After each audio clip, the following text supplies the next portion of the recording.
Hi, everyone. Welcome to DomainSherpa. Today is an episode of Down the Rabbit Hole with Yoni, Drew, and me. On this show, we discuss El Salvador becoming the first country to adopt Bitcoin as legal tender. We also break down some of the recent FUD in the crypto space and talk about FTX, Solana versus Cardano, and even a little bit about decentralized domains. All of this is coming up right now on Down the Rabbit Hole here on DomainSherpa, where all roads lead to domains. So let's go.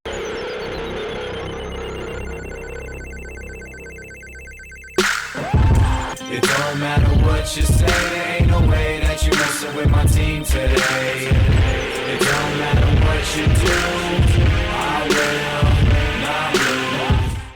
What's up, Sherpa Network? Thank you for tuning in today. My name is Jonathan Tenenbaum, aka JT, aka Jay On, and I am the host and producer of Domain Sherpa, where all roads lead to domains. Today's show is Down the Rabbit Hole, where, as we say on Domain Sherpa, all roads lead to domains. And in the reverse, our work in domains has us venturing all the time into different areas and topics, some familiar to us, crypto, NFTs, digital assets, but plenty of others that aren't so familiar, hence the jump down the rabbit hole. So, and as I always say, if nothing else, it just gives us a chance to talk about some things that we want to talk about.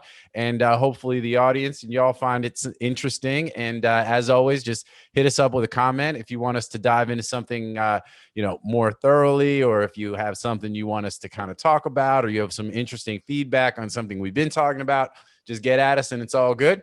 So with that, let me go ahead and introduce my co-hosts as always. Over here to my right, I got my man, the one and only Andrew Rosner, aka the Dirk Diggler of domain names. And the one and only, you know what I'm saying? And so y'all know Drew. At this point, if I got to introduce you, man, I'm just gonna say, look, go back into the library and watch some episodes, get familiar. Number one domain broker in the world, man of leisure, and all that good stuff. That's what's up. And down below, we've got my man Yoni Belousov, aka Young Money, aka Blue Steel. Throw the picture up on him. Boom. Oh, by the way, for those of you who are only listening and not watching the videos, just so you know, we've upped our production game. So like as we're going through and we introduce everybody with their AKAs, we're throwing the pictures up that, over Yoni, we throw that, Ben Stiller, Zoolander, Blue Steel, and all that good stuff. And then when we're doing the domain game on Domain Sherpa Review, we're keeping score on a scoreboard, and we do some other cool stuff. The commercials are pretty neat. We got some new ads and visuals and all that kind of stuff. So if you have a chance to watch the video. You also get to see my dope ass background. You know what I mean? Yoni's also got a little art himself. He's got that Mickey Mouse on crack over there above the couch. And so make sure you don't miss that. That's gonna be an NFT. Anyway, so with that, man, like I said, this is just an opportunity for us to get on here and talk about things that we're otherwise talking about, that we talk about with our other peoples. And people's feedback's been really, really positive. So just keep it coming. Let us know it's good, and appreciate you taking the time to join us. So with that, co-host Drew, Yoni, thank you for being here, guys. What's happening? Little bit of little pain, little little T-pain. Little summer weather coming out, little all sorts of stuff. By the way, speaking of pain, I know we're talking about just some of what's happening in the crypto market. We're going to get into that. But we were talking about music earlier, and Drew put me on to, I'm not a big blues, like I enjoy blues, but I'm not like a blues fan, Swan Blues and all that other good stuff. But listen, you can't even say you're a music fan if you don't understand how to enjoy some blues. No. And I like it. Just so he put me on to Taj Mahal. Yoni, are you familiar with Taj Mahal, the blues dude? No. First of all, it is dope. Like you need to twerk your robot, man, if he's not putting you on Taj Mahal. Does the bot not enjoy music? Yeah. The bot is not this sophisticated, I guess. It needs to leave the auction scene a little bit, I think. So we were. Ruski, you need to get out once in a while. Yeah, it's true. Yeah. Ruski's gonna become like Skynet, though. You're gonna get him out of the house, like you're gonna put him into an actual robot, like a Boston Dynamic robot. He's gonna become self-aware. He's gonna be like, it's gonna get weird once it gets a body. Exactly, it's gonna get weird. Anyway, Taj Mahal is super, super dope. Because we went down. It was our own little rabbit hole this morning, just talking about music, and you know, and honestly, I'd never heard him before. And you know, although listening to some of the music, some of the tunes are definitely familiar.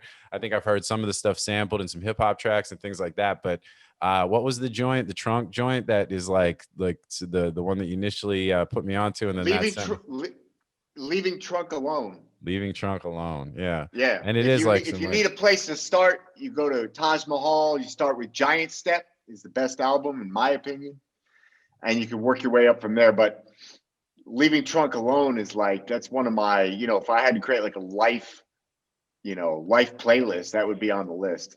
Yeah. If I had like, you know, if I had to pick like 20 songs and, you know, represent my life, Leaving Trunk Alone, Taj Mahal, that's on that list. All right. Yeah. Well, super, super dope. So just wanted to throw that out there because again, I was like, you know, I felt almost like embarrassed that I'd never heard dude before. And as you should be. You're supposed to be like, nah, it's cool, man. It's a little obscure. No, that ain't cool. That ain't cool at all. It's one of the legends. It is super dope though. So I just want to put it out there in the universe since like, you know, you put me onto it. I want anybody who's not aware needs to go check it out. But that's all good.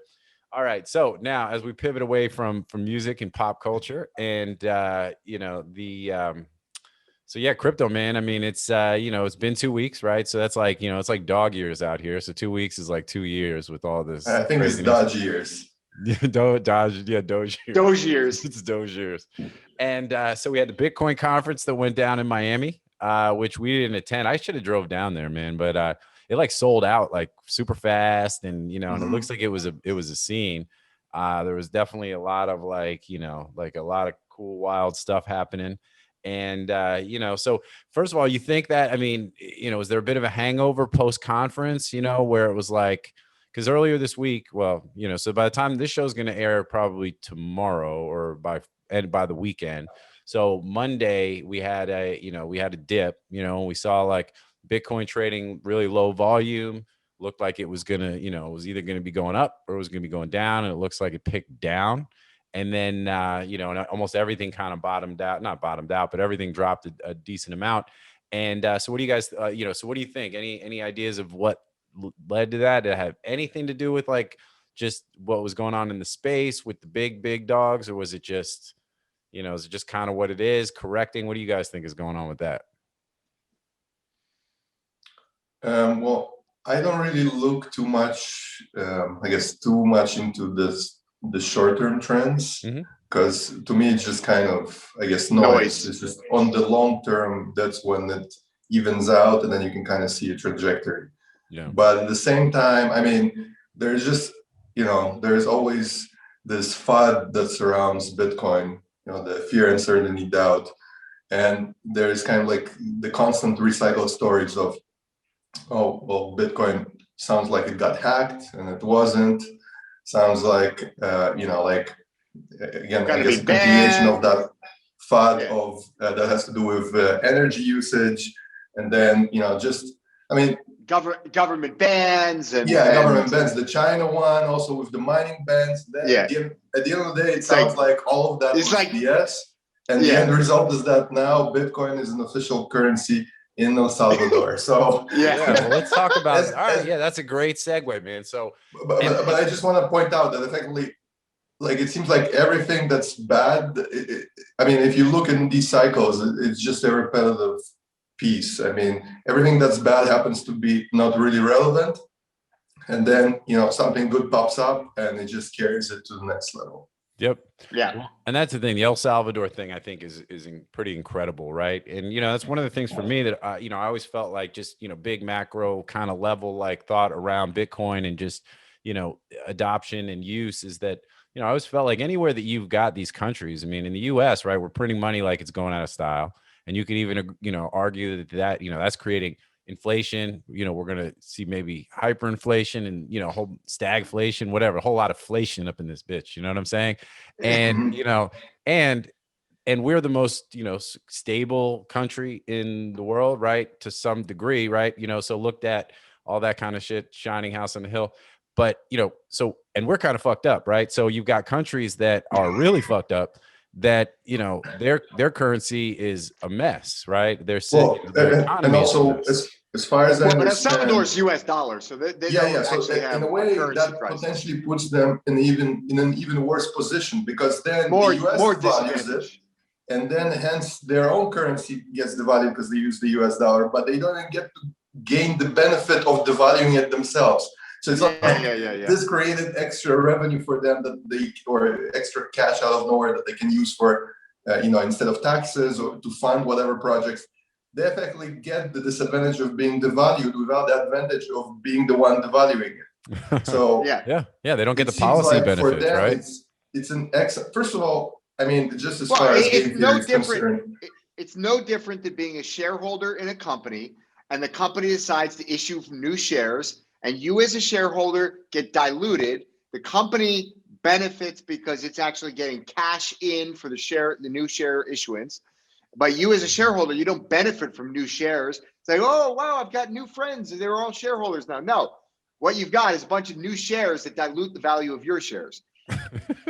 But no new the friends. thing here, I have a nuanced and developing opinion about this whole thing, though.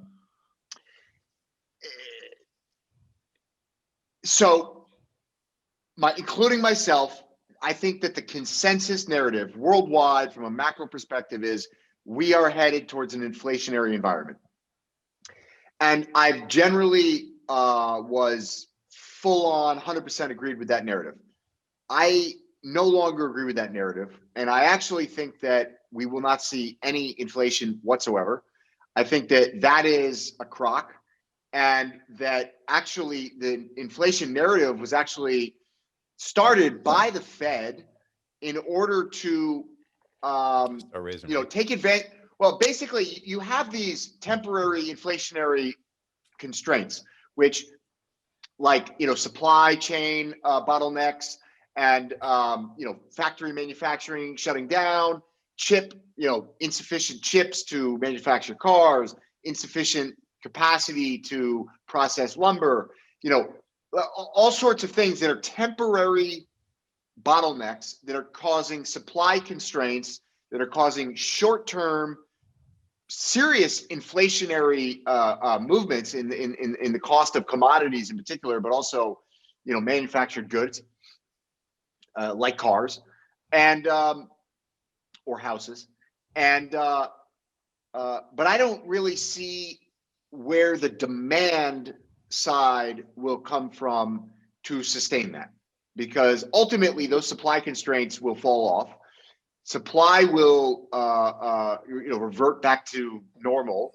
And I think that if anything, demand is less than it was pre-COVID in the real economy, and not greater. And in addition to that, I think that COVID has released a round of innovation that will, for the next decade or more, create incredible new capacity, new efficiencies, new productivity, and that technological innovation will outstrip the monetary growth, the monetary base growth. And so I think in the United States, very specifically, and probably Europe, but very specifically in the United States, we will see zero inflation. And I think that if anything, we actually have a disinflationary environment, and I think that will be sustained. I don't see that changing because of demographics, because of innovation, because of a variety of different things. And so I think that this narrative is just like, okay, we're going to take advantage of these short-term constraints that are causing inflation that people are able to perceive. Perceived inflation is inflation. And so if people perceive inflation enough, they're willing to accept interest rate hikes that would otherwise be absolutely devastating and unacceptable to the markets. But the one thing people hate the most is inflation, because it literally just destroys people. I mean, unless you're an asset holder, you get wiped out in an inflationary environment. Never mind, hyperinflation. But so I think that, central banks look at the world and they say, all right, we have two options. Either we are able to put the brakes on and start the process of raising interest rates to a healthy, not normal nominative level, or we continue down the path that has no end, where we continue to have to maintain a zero interest rate environment. Potentially, we even see negative interest rates. And, we see unprecedented, even in today's world, amounts of continued stimulus leading up to some sort of UBI or whatever. I believe that was the world we were going towards. I no longer believe that is the world we're going towards. It really requires that the Fed and Congress consist of a series of complete sociopaths for us to actually pursue that path. And so I'm not ruling it out. I was going to say, that's a pretty big leap, man. That's a big assumption, saying, nah, they're good. They're all good. Well, they're not all good. That's for damn sure. But I just don't think that we would have a conceded decision. This is the path we're going to take. Yeah. And so I think that actually this inflation narrative is false. I don't think we're going to see inflation. I think that we may even see the dollar actually appreciate. Consensus right now is we're going to have significant inflation, dollars going down. These are the main consensus things. Interest rates are not going up. These are like the three most important points.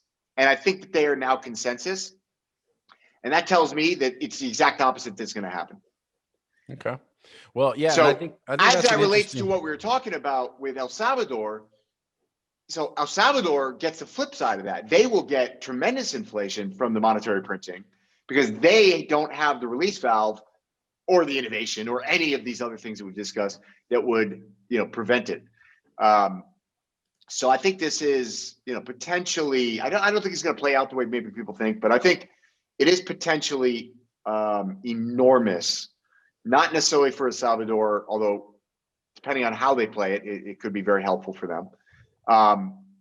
But it does have enormous consequences from a legal standpoint worldwide because of the way that governments define money, which, legal tender accepted or created by a foreign sovereign government, domestic or foreign.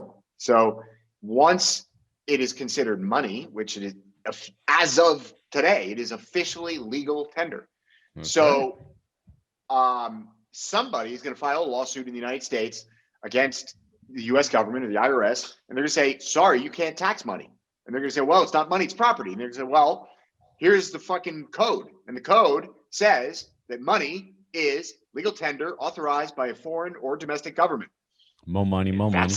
That's now the case. And so it's very, very, very, very interesting. I don't think people are highly underestimating how big of a change that is if Bitcoin was considered money versus property under this tax regime. Suddenly, it's just a game changer. It's massive, absolutely, unequivocally massive. So what if, so do you think because El Salvador, right, previously, utilizing the US dollar now says, we're now BTC, right? We went from USD to BTC. Well, no, hold on. No, that's not what happened. They continue to be on the US dollar. US dollar continues to be accepted for all goods and services and the cancellation of any debt, okay? That will continue to be the national currency. However, in addition to that, they will now I think they just will have a second national currency. Exactly. It's just in the same way that, let's say, option. Canada has two national languages with French and English. Okay. So Panama is the best example because Panama's on the US dollar, right? Since 1914, when the United States took over from France to develop the Panama Canal, they built the Panama Canal, and part of that deal was that the Panama Canal must be operate on the US dollar system. Okay, so and it was owned by the United States until 1999, right? So all transit through the Panama Canal since 1914, it was on the US dollar, and that used to represent the majority of the economy of Panama. Today, I think it's something like 7% or 9%, although that might have significantly increased with COVID. And in the law, when the United States handed over the Panama Canal in 1999 to Panama, back to Panama, Jimmy Carter, part of that deal in the agreement is that in perpetuity they must operate on the US dollar.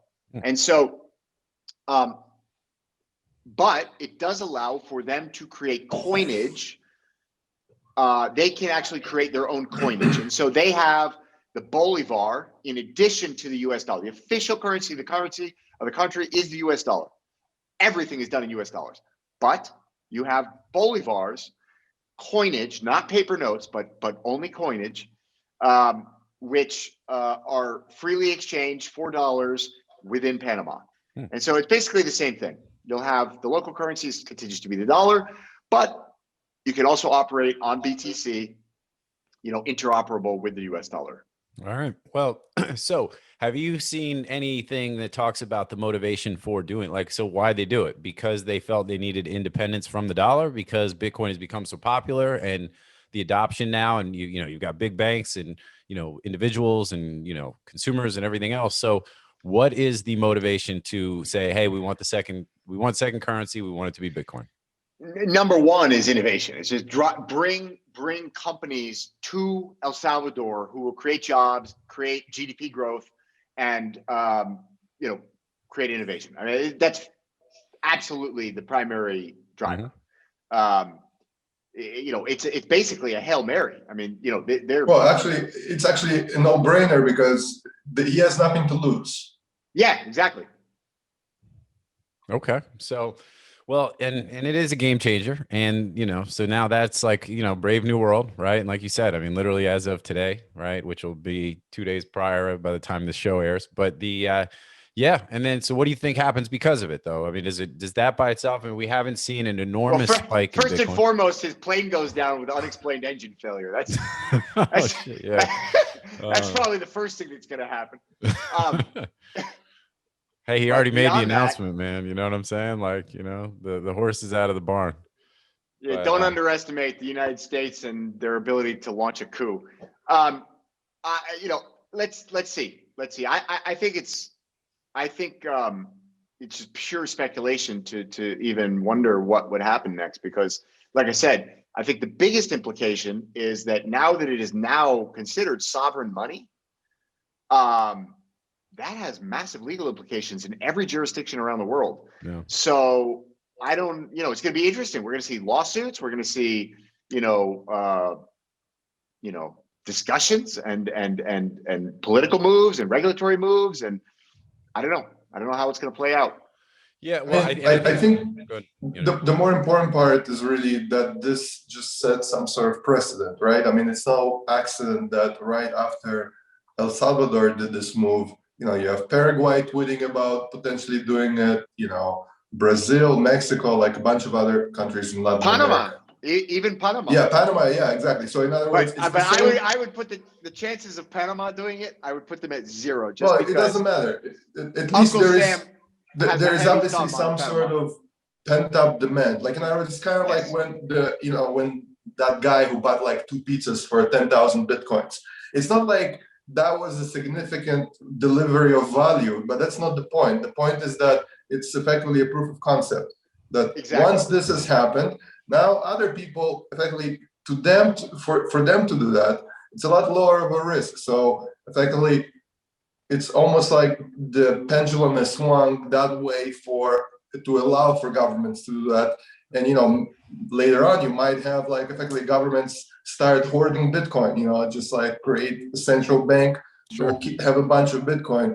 And what's interesting is that if we assume that this plays out, let's say Bitcoin's growth in value in US dollar terms plays out over the next decade, the same way that it played out over the past decade, some of these countries, like somebody like El Salvador, can come up to be one of the richest countries in the world. It's kind of similar to actually how UAE came about, right? Effectively, it was just a barren desert and there was nothing there. But due to oil, they ended up having a ton of investment capital that then they completely transformed themselves. And now is maybe, the most advanced definitely top 3 most advanced economies in the Middle East. So some of these that's why somebody like El Salvador, I mean, I can literally see it playing out like that in a decade from now. And it doesn't really take much of a risk for them to really do it. I mean, I don't think it's really, the downsides to me seem small because they can even downplay to the extent that this is actually practical in case they get some sort of pushback from the US. Yeah. And I think that's, so I think it's super interesting. Now, so some of these other countries that decide to do something similar, do they go with Bitcoin? Does somebody try to, does somebody pick Dogecoin? Nah, no, nobody's going with Dogecoin. I mean, maybe the Mars colony. But yeah. By the way, El Salvador announced today that they are putting $150 million of Bitcoin on their balance sheet on the sovereign Makes sense. treasury. Yeah, the government needs to have some operating capital at minimum. 100%. And people are going to be able to pay taxes now in Bitcoin, and they're going to collect sales tax and all this stuff. And it'll be very interesting to see. Yeah, it's going to be interesting. Yeah. People don't understand that Venezuela was like the fourth richest country in the world, like as of 1975. Like 1975, it was like the fourth richest country in the world. Today, it's like in the top 10 poorest, right? Well, I mean, same story played out with Cuba, right? It used to be 100%. the place to go for Americans. It was effectively more happening than Miami, like Havana was. So it's kind of like. And had one of the most sophisticated healthcare systems in the world, maybe even number one. Yeah. And now, like effectively it just shows you, I guess, the compounding effects of bad policy. Yeah, but it goes both ways. And so, good policy very quickly changes things, right? Particularly in a world of chaos that we have today. It's the game theory stuff of this is just mind-bending, right? It's and also, I mean, like effectively, he's also following up with some sort. I don't know if you guys know this, that he had. I think if you have 3 Bitcoins and you're willing to invest it in the country, you get automatic residency status. Yeah, or automatic citizenship even. I don't remember, but anyways, but the point is that automatic residency with a path to citizenship. But it's instant. Yeah, so that's interesting. And because you have, especially because you have this crowd of people around the world. I think people don't even understand this, that are either pure nomads or almost pure nomads, and they're literally 99% of their wealth is cryptocurrency because they don't care about anything else. But at the same time, since this is, I don't want to go like too philosophical, but let's say the world we're living in is the layer 1 of life. So in other words, you have to have citizenship or residency somewhere. It's not like online that, you don't have to join a website if you don't want to. But so if you have to have it somewhere, you might as well join in the place that's the most friendly to you. And this is also, by the way, a general trend that I think is happening right now. Kind of like the bigger economies are squeezing their people, and the smaller ones are stealing those people away from them. So it's going to be very interesting because, again, this is a very specific niche of people that is extremely mobile, extremely wealthy, and the main thing they care about is freedom and kind of, I guess, their own sovereignty. And you have a country that's now playing along, and even though it's typically one of the poorest countries in the world, the fact that they're playing along and effectively there is no requirement, you don't actually have to be there 24/7. It becomes a very interesting kind of, I guess, game that you can play. You can become a resident of El Salvador with path for citizenship, like Andrew said, and and who knows how it will play out later. Like in other words, it's just very, very interesting new choice that comes up for people that are kind of, I guess, digital nomads. Sure. Well, a couple of things. So, and I think you see some of this, like even the willingness of a lot of the crypto folks to sort of make this migration from the West Coast to, Miami, right? And I think now that, a lot of them are getting comfortable with the heat and the humidity in Miami, like, fuck it, just go further south now. You know what I'm saying? Like, it's almost like it's just. To be fair, like I lived in Latin America 10 years. El Salvador is a shithole. Like natural, incredible beauty, but like the most dangerous gangs in Latin America, like absolute Wild West, like, oh, yo, check out how cheap this beach house is, front row on the ocean. Yeah, double that because you need a security detail. Like, well, and that's but keep in mind that it doesn't really matter because you pay zero tax.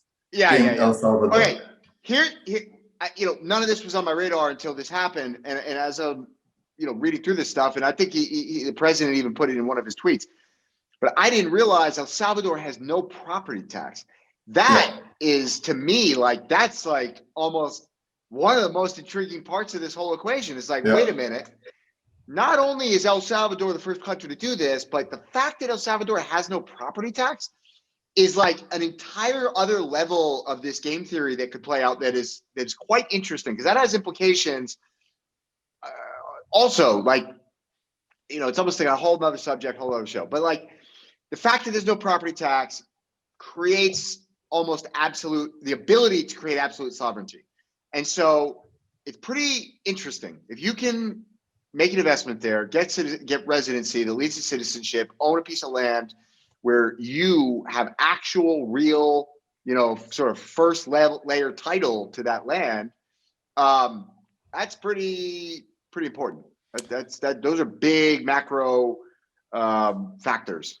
Yeah, and and talking about like the condition and the safety and everything too. I mean, enough money ends up in there, right? And the folks that we're talking about that make this kind of move, and I think and more money comes into the country, right? Then those types of changes and improvements, like you could have these enclaves of like, I'm sure there's some of that already, right? And yeah, security detail, but if money pumps in and value pumps into the economy. And also, by the way, keep in mind that since El Salvador is actually a very tiny country, it doesn't take much. So it's not like a country the size of the US saying, oh, we're going to provide these benefits, so come over. But even if you have like 10 million people come over, it's just going to get swallowed up by just due to the sheer mass of the people that are already in.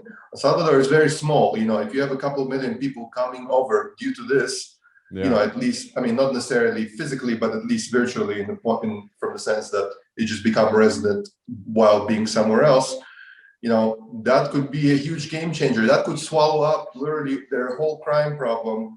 And especially like, think about it, like let's say you have a couple million people coming, they're all very Bitcoin heavy, and then Bitcoin also goes up tenfold from here.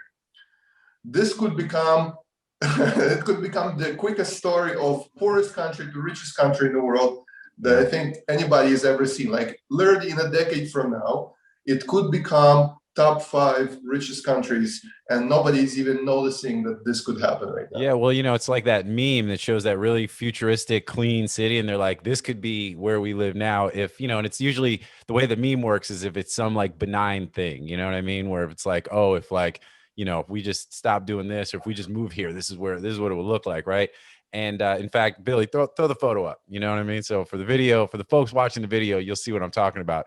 But it is like that kind of thing where all of a sudden it becomes like Wakanda, when you fly into the, the fucking dome, and it's all like, bam. And it's like the most futuristic community in the world, right? You know what I'm saying? All of a sudden it's like, they got vibranium, and Bitcoin is vibranium in this metaphor, right? And it's like, it literally could transform, this very poor country into, kind of an oasis, right? I mean, and I think that, and sure, it's not going to happen like that, but it could happen over time. And like you said, quicker than people realize. Like you throw all of a sudden talking millions and tens of millions and hundreds of millions of dollars. I don't know about tens of millions of people or millions of people or even hundreds I don't even think you're going to have. If you have thousands of people, I'll be surprised. But yeah, at least in the next couple of years. But the real shit is like, you already have CZ from Binance and Justin Tron are already saying like, oh, we're setting up shop. Like, oh, we're in. We want citizenship. We want residency. We're going to set up offices. Let's go. Right. And it's like, all right, you take 2 billionaires, they call it 5, right? You get 5 billionaires, and there's a lot of billionaires in the crypto space. You get 5 billionaires that say, oh, I'm coming to set up an office and move my residency to El Salvador. Like, they can move the entire GDP of the country by 25%. That's what I'm saying. Like, it doesn't take a lot. You don't need millions of people. You just need, no. And the people that you're talking about that are making this move are going to be people that have real wealth, like real wealth. So, yeah, in the same way that some of the early people thought they could turn Puerto Rico into like, the first crypto country, basically. Mm-hmm. Like, it's like, I don't know, I guess they sort of naively forgot that the US controlled it or owned it. Right. But I think it's super actually possible. Like, I don't want to get too far out left field because there's a long way between here and there. Like, there's a bunch of other sort of contrarian ideas that I have about how this could play out, which aren't good. One of them being that basically El Salvador becomes a honeypot for, the U.S. to really make a fucking serious attack on Bitcoin. But that will only happen if El Salvador remains the only one to do that, or with even interest to do that. Like the moment that you have all these other leaders, that's actually not necessarily true. If all of the country, let's say you get 3 countries that do it in the next 12, 18, 24 months, all of the ones that are even like voicing support for this are in Central America, except Paraguay, which is South America. And every single one of these countries is basically, they're completely subsidized by the United States, and they are really under, like, basically between the World Bank, the International Development Bank, and the United States, there's basically complete control of these countries. And so but it's under the current setup. So in other words, what can happen is that, let's say they do all this work, all this investment comes in, they also store a lot of their own country's wealth in the form of Bitcoin. Suddenly Bitcoin, let's say it does a 10x. Okay, suddenly they're like, hey, you know, US is saying, oh, you know what, we'll cut you off if you don't shut it down. You know, like in other words, it's almost like the fact that everything moves so fast, it's almost like no matter what they do, no matter what happens, it's a win-win. Because let's say if nothing happens with Bitcoin, they can just call the whole thing off. If everything goes 10x, suddenly they say, hey, you know what? We actually don't even need the US's help. The US's help wouldn't be as much of a help that Bitcoin effectively did by them helping themselves. So that's why it's kind of like, just due to the sheer, like effectively, it's almost like you get free options on all these scenarios. And by the time they play out, it's going to be way faster than something like some US intervention. Well, and then what about so let's say all these other countries start to adopt it, right? And the US says, you know what, fuck it. Like, we'll just adopt it as a secondary currency as well. I mean, is that like, you know, I don't think that's in the cards anytime soon. But well, you know, I guess and I'm with you, right? Because then that would be just complete abandonment of the dollar, and everything would be like, you know, not complete abandonment, but you know what I'm saying. But I mean, I don't think that option is on the table. But maybe they get more friendly. But maybe the U.S. gets more friendly about how they decide to tax it. They say, look, like, you know, so to keep people from completely taking off. Now, I know, what was the thing that, like, Trump, like, and I didn't see it. I heard about it. I guess he did somewhere. Like, was it a video or like whatever, where he was talking about how he doesn't like Bitcoin? No, he was on a news program. We brought one of the talking head on Fox News, brought him on. And they were talking about Bitcoin, and he was shitting on Bitcoin. And he said, but it's interesting because the way that the media, of course, interprets his comments was, Trump's attacking Bitcoin. Trump thinks Bitcoin's a scam.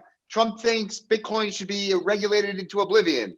And actually, what I heard is Trump thinks that Bitcoin is actually a legitimate currency and competitor to the United States dollar. Yeah. What I heard was Trump doesn't understand Bitcoin and says, like literally his quoted words were, he said, I just feel like Bitcoin is a scam.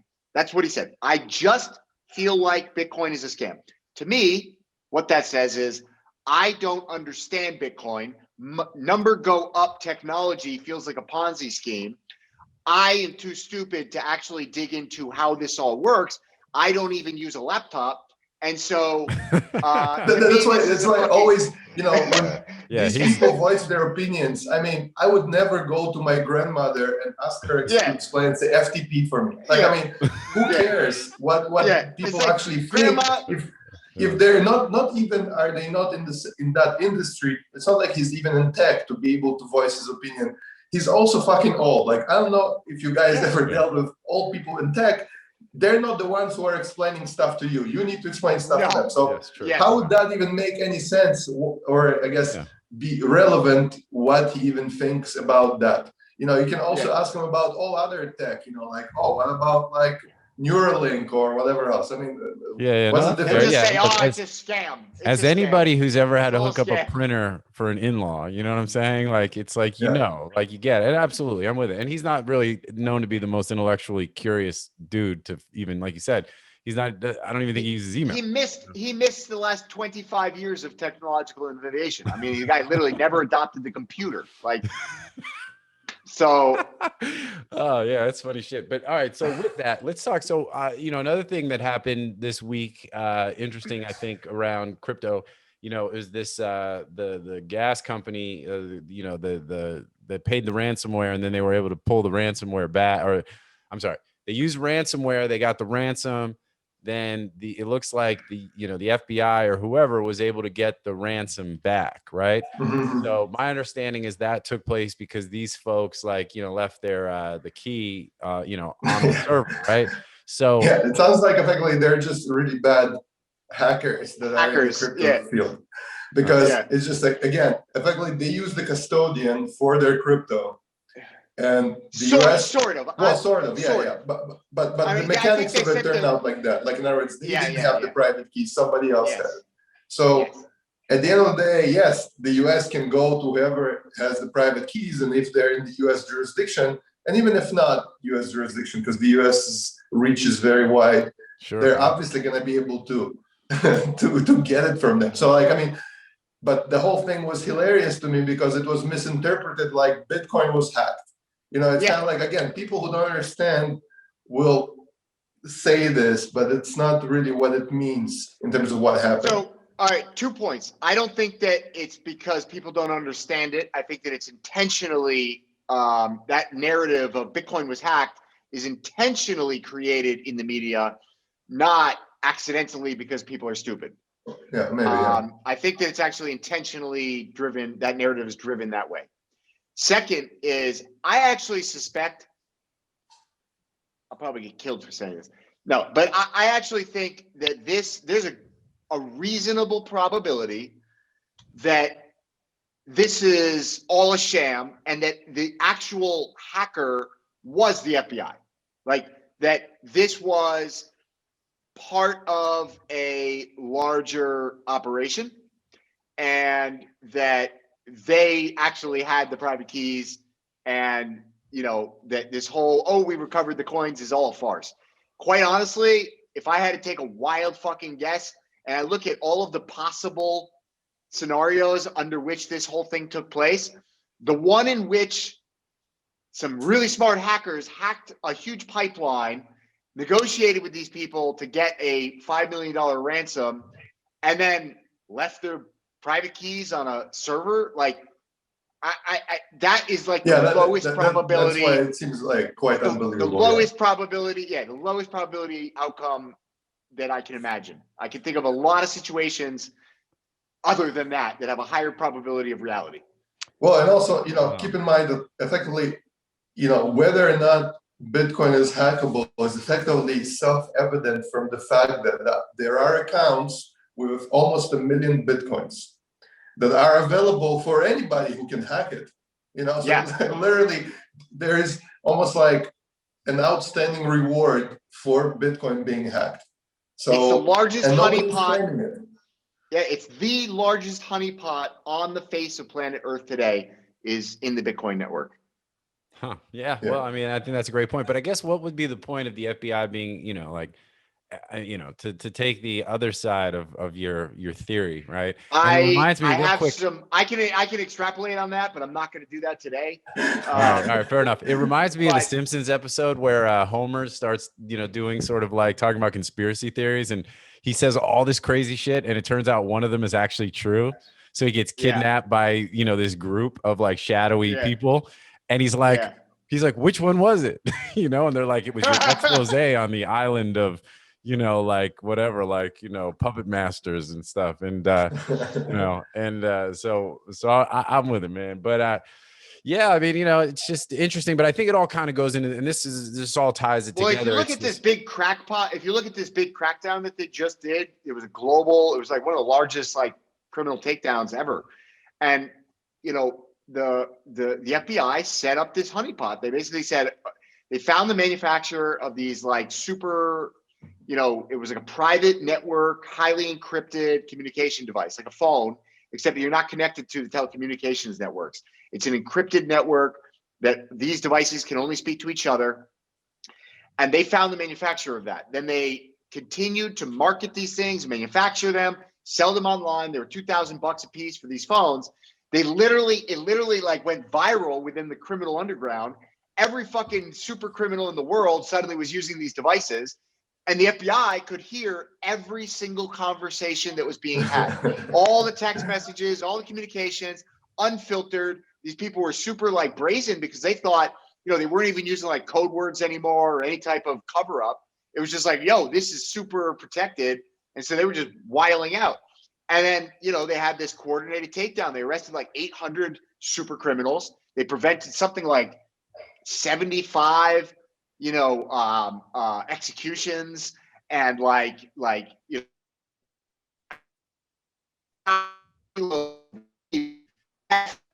cocaine, and but it's literally like from human trafficking to drugs to murder to everything you can imagine was caught up in this sweep. But the way they did it was they actually were the ones they were communication network, like a provider. And so I don't think that it's a stretch to think that they are going to these really unprecedented lengths, magnets for whatever it is they're trying to attract. And that's what got me thinking about maybe El Salvador is actually a false flag. Maybe it's actually a honeypot being created. And particularly the colonial pipeline or whatever, that to me really smells like we didn't get the story. I can tell you that. Okay. We definitely don't know the real story. I'm with you. And I think for me, look, and without getting into some of the extra detail and all that kind of stuff, or even playing devil's advocate, I think, it all applies to what we started this topic, at the beginning of the show, which is, all this FUD, that seems to, and the way things get spun by the media and everything else, around Bitcoin and crypto, in that, you have it's like, and it's like, you see it even with Fox News and CNN and all this kind of stuff. It's like, they're not just reporting to you what happened. They really, all their shows are all these pundits almost telling you how you should feel about what's happening. Right. And exactly. And I think that's what you see with a lot of this stuff, which is the narratives that get, developed through these things that are happening.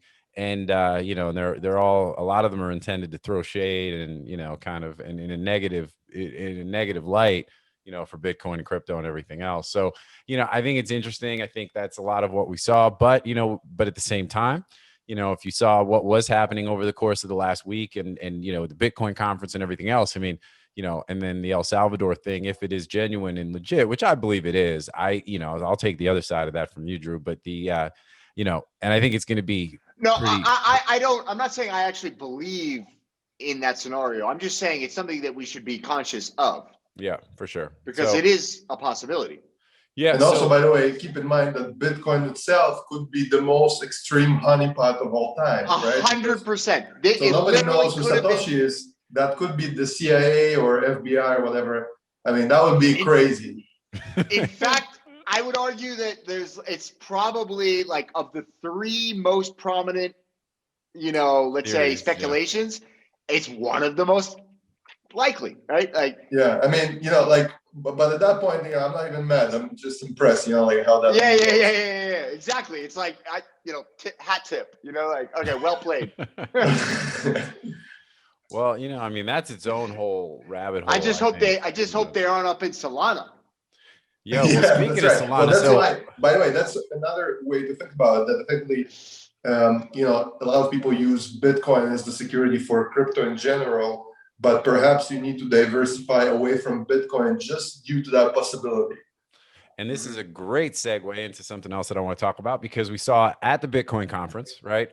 FTX, named as the sponsor, the name sponsor of American Airlines Arena, right, where the Miami Heat play basketball, which is a big deal, right? So now you're talking about a crypto company and exchange effectively now, like on par with, again, airlines and some of the biggest companies and things in the world entering more mainstream, right? So now it's like, and you saw Bankman-Fried, right? That's dude, and in the picture, like, the ribbon cutting and all that kind of stuff, and just doing his thing in Miami, right? And it's like, Hell yeah. I mean, like I know that, so, and so what's the relationship with Solana and FTX? Is Solana like, sort of like FTX is like, sort of, what do I want to call it? Like tent pole kind of, because they're all related. It's sort of all part of the same sort of brain trust. What's the deal? And, Well, and then let's talk about Solana in general, because I'm a big fan and obviously that's a lot of what we're into. So go ahead. So as far as I understand, I mean, effectively, they're two separate entities, but in the early stages of Solana, effectively, we're looking to partner with somebody to allow them, effectively, you're better off partnering, let's say, with some sort of exchange to allow for better distribution, Okay. kind of marketing. And at the same time, they needed some more help building Solana and just kind of more investment. So then they approached SBF, which is the Bankman-Fried guy, and from what I understand, they were so impressed with the tech, they tried to kind of poke holes in it, and it just came out on top every time. So then as a result, he became a significant investor in Solana. Okay. Both the project itself and also just from the perspective of the coins. I'm assuming he's probably the biggest holder actually of Solana. Okay. Even beyond more than the original founders. And as a result, also effectively, FTX, most of the coins that are on there, they're allowed to be withdrawn and deposited through the Solana ecosystem. Because again, Solana is also a competitor to, let's say, well, to some extent, to Ether. So in other words, Ethereum would be kind of an ecosystem of a crypto ecosystem that you were able to put on other coins on, other things like NFTs on. So Solana is working the same way, but it's just kind of like more dynamic and faster. And I mean, there are some disadvantages as well, but that's why I think SBF chose it, and that's why also I'm very confident in SBF himself. So in a way, I'm using him as almost like this outsourcing of the data of whether Solana is good or not. Okay. Yeah. Well, and I mean, look, everything I've seen about dude is like, he's obviously a genius, right? Or, at least he plays one on TV. And, well, I mean, like, for example, what people don't even know that he's, I mean, I talked to Andrew about this before. I don't think we figured out like whether or not he's the youngest or the richest person under 30 in the world or not, because he's worth right now at least $10 billion. And probably more. That's the problem, because with usually people look at like public stocks and whatever to figure it out. Here they have no chance even to figure it out. They just ask him and then use that data, I guess. If you don't have his wallet, you don't have his wallet addresses, you don't have a there is no way. And even then, I'm sure he's got like a ton of them, and I'm sure they're kind of like holding small balances and so on. But at the end of the day, I mean, to gain $10 billion before you're 30, it's very impressive, obviously, and all of it accumulated in basically under 3 years. Yes, and I think like the crazier part about it is that I think he's just getting started. So like 100%. Literally, I believe he's gonna be the richest person in the world, probably even surpass Bezos and Musk, if I were to guess, because it's just he's got like very wide runway, and he's taking care of this niche that's kind of very big, and effectively, he's like 26, right? 29. Okay, 29. Okay. But nonetheless, I mean, if you look at somebody like Bezos and Musk, I mean, they're decades older than him. And I mean, Bezos just retired, right? Well, and also, this Bezos year is just accelerating. I hope not. But he's going to fly to the moon. I mean, he's Bezos is going into space. His future is uncertain. Yeah, that's true. So and I heard you might want to sell some put options on your Amazon stock.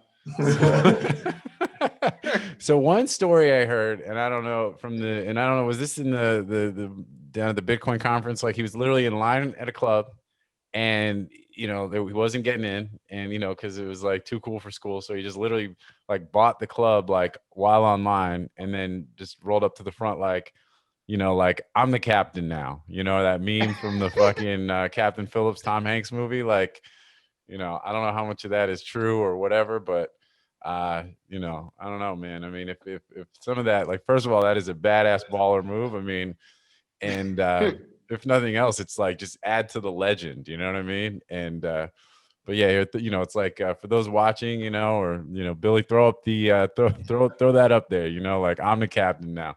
And yeah, man. I mean, look, the ecosystem is super impressive. I mean, if you're on Radium, the Radium exchange, you know, obviously, you know, tapping into the Solana wallet and you know the yield farms and the you know the fusion pools and the other stuff that we're dabbling in and things. And you know, I mean, it's dope. There's no doubt.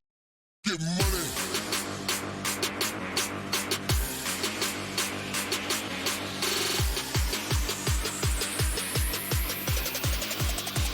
Get money. Media Options is the industry's leading domain broker specializing in domain acquisitions, high-value domain sales, and domain name consultation. As pioneers and thought leaders on the subject of the domain aftermarket and domain name value, plus through their clear domain acquisition service, Media Options offers startups and established corporations an unparalleled scope of high-value domain options, providing access to domain names and curation technologies not available elsewhere. Media Options believes in the power of a great domain name and is dedicated to helping you obtain yours. Call or email today to put a domain to work for you. You know, so for the folks at home who might not know, so Solana operates similarly to Ether, right? It's a different network altogether, but you know, and then you can kind of weigh sort of like, you know, pros and cons. I think we would argue that there are more pros and cons comparing it to Ether, you know, between gas fees and speed and network and all that kind of stuff. What I think the only con would be the size of the liquidity, right? And the network effect, right? So yeah. So in other words, obviously, Ether is just way ahead on that curve. So in a way, they have the momentum. But you know, it's kind of like, but the thing is, those functions are so different in terms of what they'll be used for. It's kind of like saying, let's say, wire transfers compete with credit card transactions. It's just completely different things, going to be used for completely different methods of value transfer and for completely different reasons. So I mean, that's what I see with Solana and Ether. So really, Solana is better than Ether in every way, except it's a little bit more centralized just due to the fact that there aren't many validators compared to Ether, because for two reasons. One, Ether has the momentum of people running them already, and also the hardware required to run a Solana validator is much more intensive. So that effectively discriminates against people that are not able to run it, right? Like in other words, let's say you can't run it on your desktop computer. You need to have like a very powerful desktop computer to be able to do it, and that's going to be dedicated just for that. So, but the trade-off is the result. You get transactions like multiple orders of magnitude of number of transactions that you can do per second. It's at the cost that's again multiple orders of magnitude cheaper than Ether. So really, the interesting part is that effectively it will probably take over things like financial transactions. So we're talking about, you know, like what we have right now in terms of centralized exchanges for, you know, like the NASDAQ and things like that. Those might either go away, become a hybrid of being somewhat decentralized, or you know, somebody might make decentralized version of those. Like in other words, if somebody, let's say somebody owns a huge chunk of Apple shares, technically, if you can partner with that person, decentralize those Apple shares, and then you just keep them on Solana wallets and transfer from one another, being able to trade and so on. So that's just, for example, effectively that will allow you to create a parallel universe, whereas you're trading stocks on a decentralized platform. Right. There could be other ways that it can be done. Like in other words, maybe some of the current centralized platforms, stock market exchanges, they'll maybe partner, maybe allow some decentralization. Maybe they'll, you know, see the writing on the wall and will go all in on this decentralization. But in general, I find that Solana will take over probably the DeFi world and kind of like the financial world that's happening right now, but make it more decentralized. Sure. So that's why I mainly like Solana, because I feel like that's maybe the biggest application of all, just the reorganization or reincarnation of kind of like the whole financial ecosystem. And this is going to be the base for it, because unfortunately with Ether, it's impossible to really run the financial system on it unless you have multiple layers built on top of it.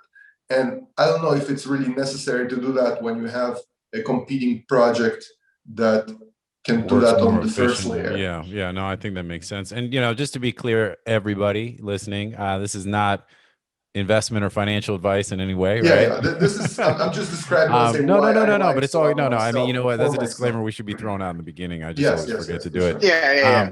But I'm with it, and I think that makes a lot of sense. And and I mean, this is everything you're saying. This isn't like proprietary knowledge. I mean, this is known, everybody can go research it, but that's what I've seen folks. conclusions. But I've seen folks talking about the the tech requirement for to be able to operate or participate in the network for Solana. But at the same time, I think it's funny. I saw someone tweet about it and said, "Hey, these are the requirements. They seem pretty heavy." But half the comments were like, "What kind of computer are you running? Like, this is literally like it's a gaming, a gaming computer." Yeah, it's a gaming computer. You know what I mean?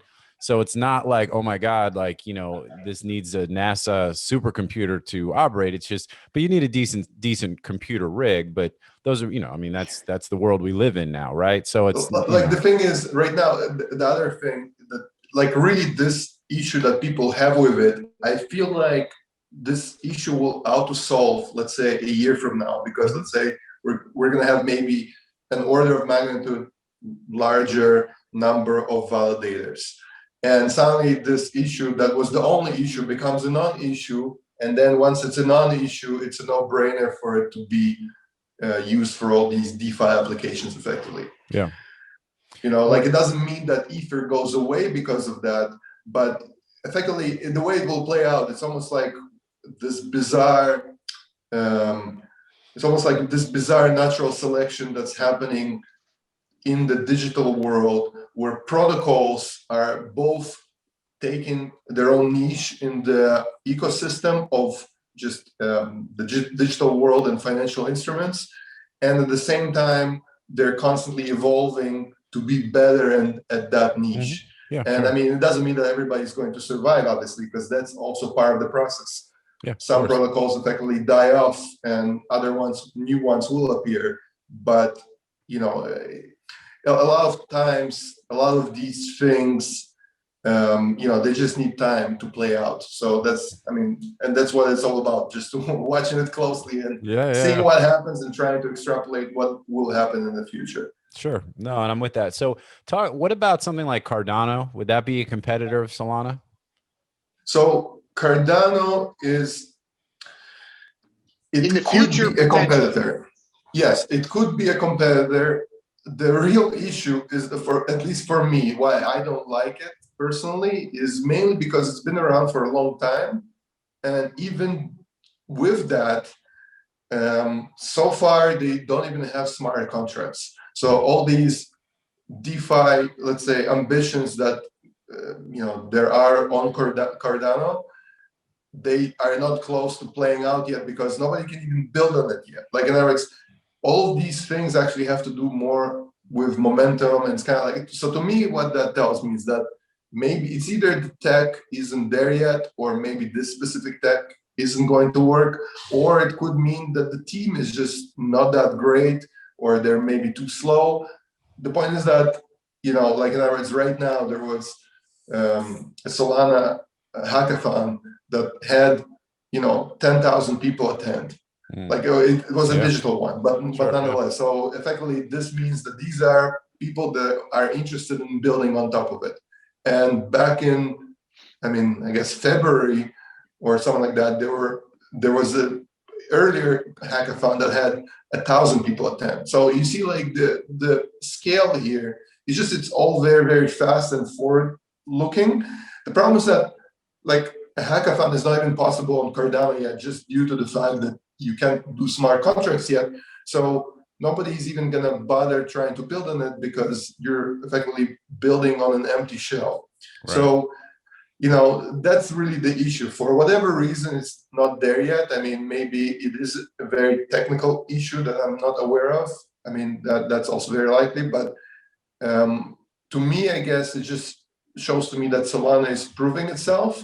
Yeah. And at the same time, keep in mind that it's also backed by one of the top exchanges in the cryptosphere. That's also the fastest growing exchange in the cryptosphere. That's backed by, at least in my opinion, maybe the smartest person in the cryptosphere. So, if you could see that same story happening with Cardano and people were developing on it, I would be a lot more bullish on it, maybe, but it's not happening, so I'm not. Yeah, no, and I think that's a very good response, and there's a lot of info and a lot of stuff to unpack there.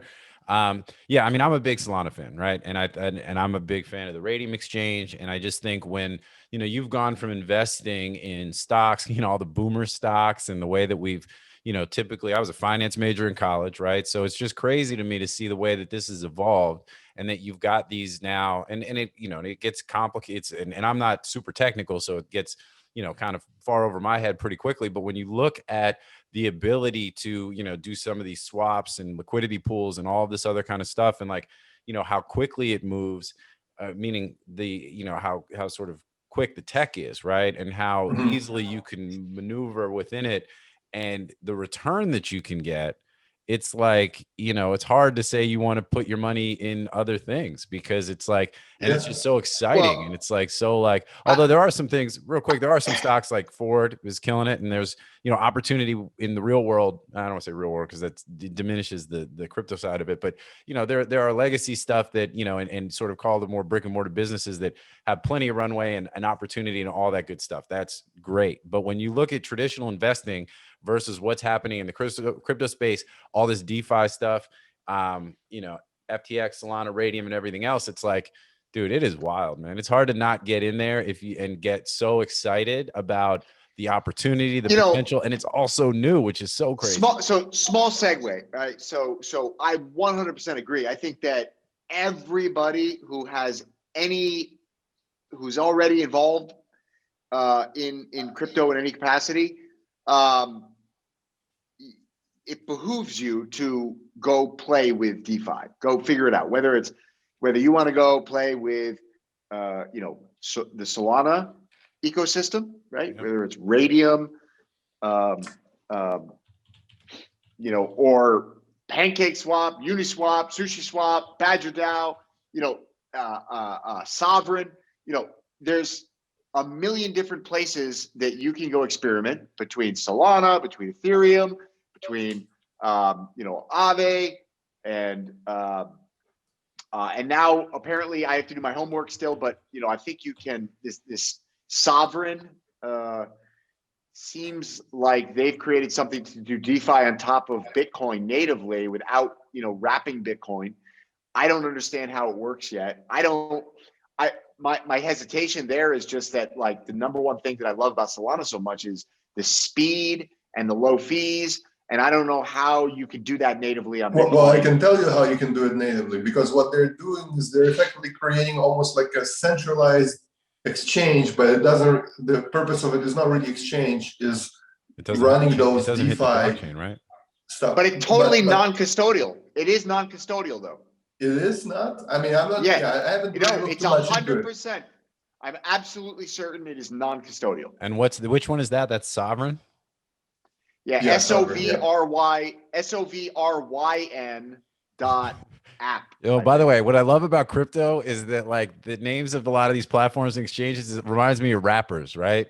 Like, they would, they got names that are not spelled in the traditional way. And that shit, I love that. I love it. So, but yeah, because I hate that shit. You know what I mean? Like, yo, you want to call yourself Sovereign? Step up to the plate. Come to the domain game. Pay for your name. And then you can go be Sovereign. Otherwise, you're sovereign. Right. Well, otherwise, no one's going to be able to find you, right? Or if they exactly, they at least won't be able to find you easily, right? And this isn't like. Although I'll tell you what, for 20% interest on your USDC, people come find you pretty quick. Yeah, 100%. Yeah, That's exactly. absolutely Yeah, true. because at the end of the day, this is a B2B product, really, like all this DeFi stuff. Yeah. So people don't really give a shit as long as it works and as long as they can make money. Well, that's the thing, right? I mean, yeah. look, I mean, there's plenty of people who've made a lot of money without having to be smart enough to know how the sausage is made, right? To be able to sell it, right? So I think at the end of the day, you know, it's kind of get it where you fit in. And that's why, you know, there are these crazy opportunities because a lot of it is so new.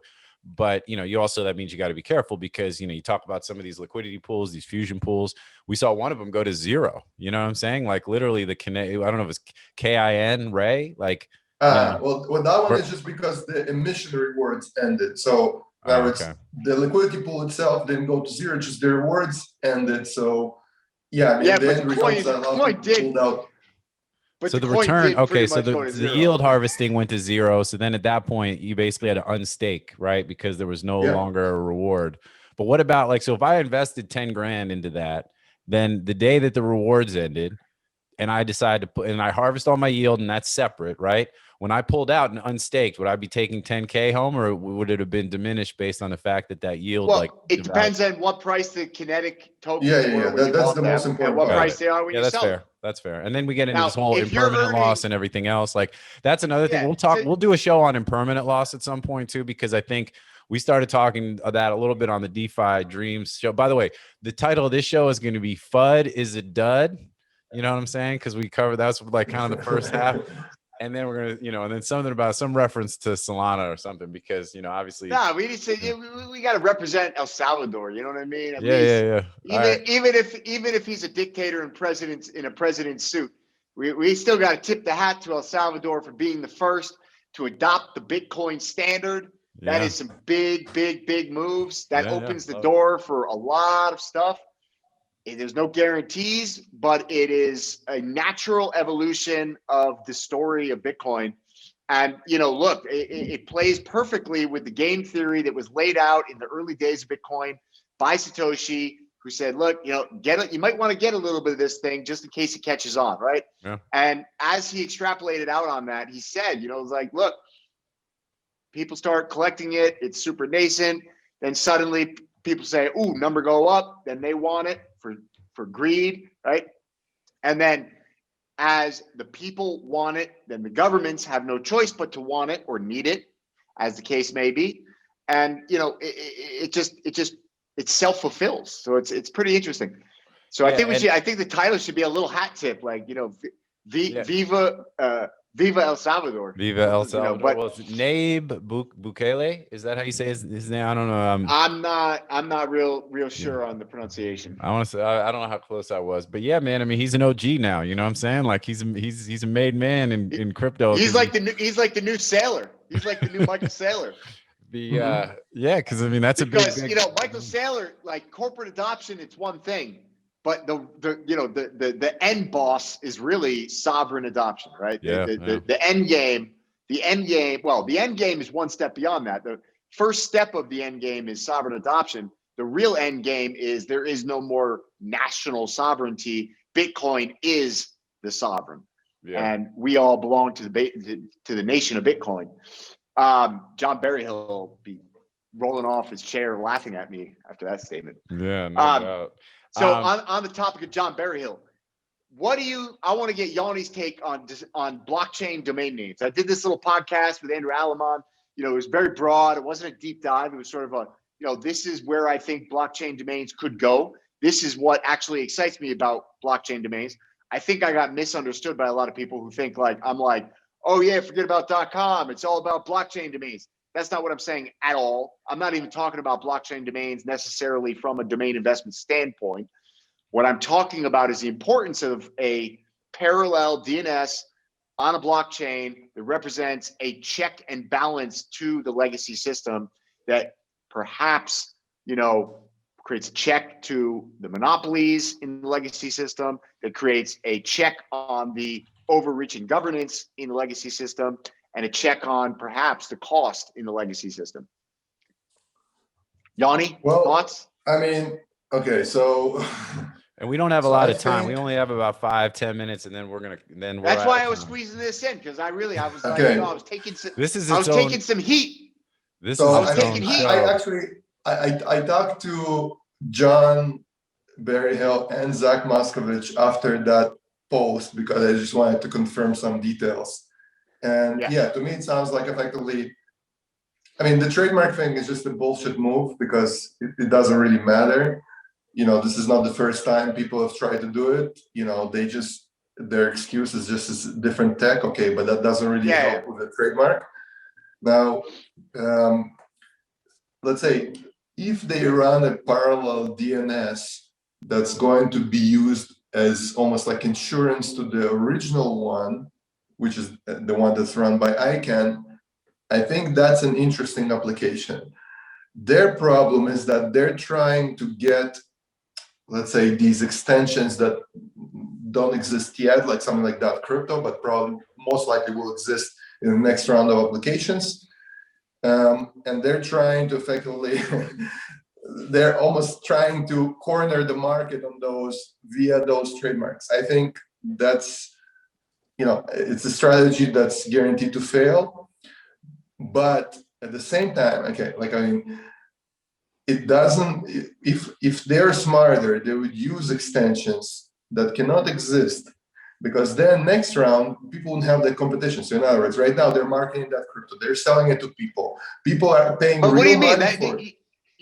But you can't create an extension that can't exist on ICANN. Oh, well, yeah, single letter, single character. Yeah, so for example, all the single letters. Yeah, okay. Another example, let's say there's a bunch of blocked keywords that ICANN doesn't allow. Let's say .www is not allowed. They could use that one, for example. So they could carve themselves a nice piece of the market. I know somebody that would love that.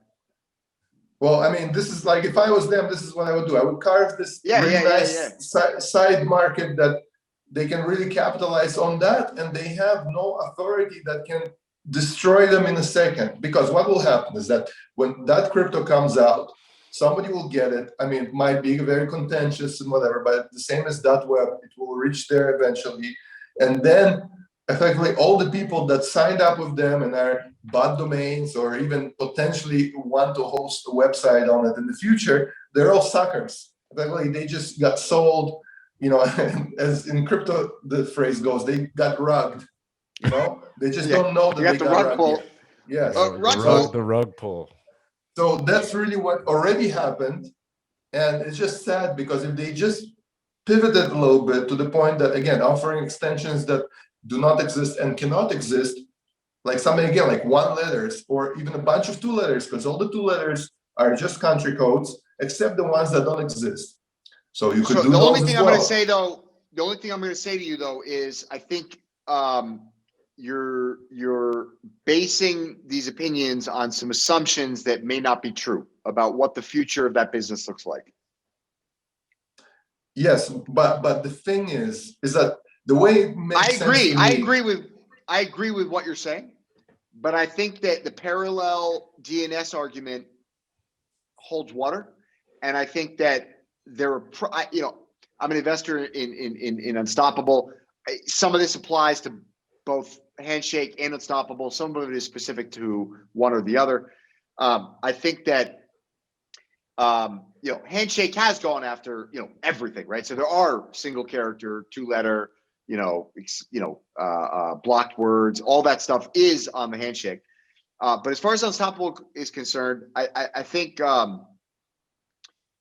I think that they have a plan that I think will not be a rug pull. I think that but I'm already telling you, let's say something like .crypto, that's already a rug pull. Anything that's a valuable extension, that's for sure is going to be. What if they got it? What if they got the one from? Yeah, but that's their only way. The only way they can get there is through financial means. So really, it's almost like. Wait, do you know how much backing they have? No, I know. But they have the biggest. But then this whole thing with the trademarks is just a game that they're playing for no reason, really. Not necessarily. Well, anyway, I'd say it's cheap insurance. It creates. I would say this: it's an offensive as opposed to defensive, because. But it's only offensive for people that don't know, because otherwise they're guaranteed to lose in court. What? And real quick, what post are you talking about? It's not about winning or losing. It's about the cost of trying to oppose. So it adds an enormous layer of cost for somebody else to come in and say, okay, there's going to be lots of people that say, oh, I want to go compete, but they're doing it because they just want to lose and get the proceeds, assuming that the auctions go the same way they did in the first round, which I doubt they will. But even if they do, most of the people participating aren't actually there to win. But the people that are there to win are going to have to make a business decision about, is it worth it to go fight an elongated court battle such as the .web one, right? And it's going to cost a lot of money to fight. And these guys have. Well, it only costs to the loser.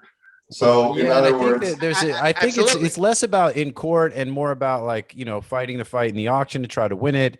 I think if you already have, let's say, a lot of money based on the fact that you've already got a big old customer base, it might give you more, and you've got VC backing, like, maybe you got a little bit more ammo to play with. But listen, we literally are 3 minutes and we got to be out. So because Yoni's got a hard stop, and this is its own show. What post are you talking about though? Like, where did you get, like, where were they posting? The domain name wire one, the one. Oh, okay. So I haven't seen it, so I'm gonna check it out. And there'll be more to follow on this topic. One thing I wanted to mention, Twitter. All right. Well, I'm gonna spend some time this afternoon. I'm gonna get hip to this. We're gonna talk more about this stuff. We talk about the decentralized web all the time. I mean, again, we've done shows. We've brought on Bradley Cam from Unstoppable on Sherpa. There's a lot more to talk about there. There's going to be a lot more as things happen. There's some interesting announcements and things coming out. There's a lot of cool shit, a lot of good stuff happening. But anyway, one point I wanted to make about the El Salvador thing that I think is dope. It was like, if you remember that viral video of the dancing guy at Sasquatch, the music festival, the guy dancing on the hill. Yeah. I think with the fingers. Yeah, wilding out, right? To Santa Gold. You know what I'm saying? Like and dancing and doing his thing, and everyone's kind of like laughing. Yeah. Haha. Then all of a sudden, dude number 2 comes along. And then all of a sudden, dude number 3. Once dude number 3 was there, all of a sudden the shit is a party. You know what I'm saying? And I do think tipping point, baby. And that's what we're talking about, right? So like when you get your Malcolm Gladwell on, like these are the kinds of things. And like it goes back to the point that Yoni made about the pizza, right? It wasn't about the fact that dude bought a pizza, right? But that was an iconic moment because it was the fact that it was an exchange of value and a proof of concept. And, you started like, and it's the beginning of, the snowball rolling down the hill. And before you know it, it's a full-on avalanche, right? So, this very much could be that. I think it is, sort of, groundbreaking in that way. I think it's going to be crazy interesting to see how these things play out. We are moving at light speed. A lot of great, crazy shit going on. So anyway. Parting prediction that you just made me remember. I think you're going to see some Bitcoins being way more valuable than other Bitcoins for a variety of reasons, but which potentially is a bad thing for Bitcoin. But I think, like, for example, I would pay extra to own a Bitcoin that was involved in the Bitcoin pizza transaction. And that should be, trackable. You should be able to, that brings up a whole thing around like the NFTs and stuff. Cause like, we got the Bored Apes. Like I've been super hype on Bored Apes lately. And some of the Bored Apes have more value depending on who minted them. Right. So if Pranksy is like this, but those are already non-fungible, right? Bitcoins are supposed to be fungible. Well, so that brings up that's a whole nother thing into itself. And let's not try to throw a prediction. He's like, I'm gonna throw a grenade in the room and then we're gonna shut the shit down. I'm gonna throw a grenade in the room. I'm gonna walk out and let y'all. Well, we're gonna put a pin in that. We've got a lot more to talk about DeFi and Solana and some of those things too. I was gonna get into some of the differences of the different types of swaps and all that, but we're out of time. We'll get busy in a week. We will by then even some more crazy shit will have happened and we'll keep it moving. But look, anyway, appreciate you guys as always. This shit is so fun for me. And this is exactly the whole point and the reason that we do this show, is to really get into this. And we're in a really nice vibe. The last couple of shows have been really, really cool with a lot of really good shit and a lot of interesting gems and tons of talking points and great stuff. So appreciate you guys as always, my dudes, gang, you know what it is. And also to the audience, thank you so much for tuning in. I always say it on every show. Without you, there's no us here doing what we're doing. So reach out, get engaged, get involved. Let us know what's what. You like something, you don't like something. You know what it is. We're out and about. We're in the mix. Hit us on Twitter. Leave a comment on the show on DomainSherpa.com. and just get at us. And otherwise, though, we will catch you next time here on Domain Sherpa, where all roads lead to domains. Thank you for tuning in, and we'll see you next time. Peace. Peace. It don't matter what you do.